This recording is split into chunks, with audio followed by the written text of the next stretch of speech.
don't ignite, don't worry, because with this needle we are going to repair this stove that I no longer wanted to use, since the burners did not ignite with the spark. Now I'm going to share a tip that many techies don't want you to know.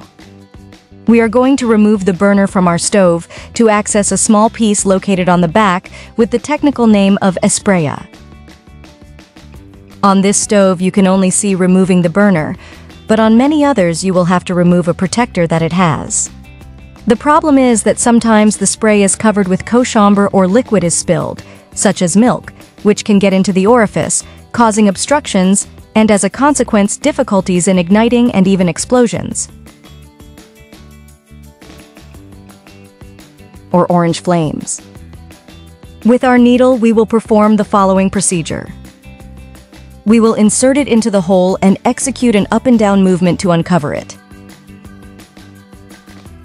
This movement will help uncover the spream. If your stove is new, you may find a spray cleaning device in your owner's manual. However, if you don't have it, the needle will come in handy. Now we will proceed to carry out a good cleaning of this stove. Afterwards, I will assemble it and carry out a test to evaluate its functioning. Pay attention to this step. I'll light the stove and watch the impressive flame you get. Now, with this easy repair, the food will be cooked well and quickly. Subscribe for more tips. Lejos.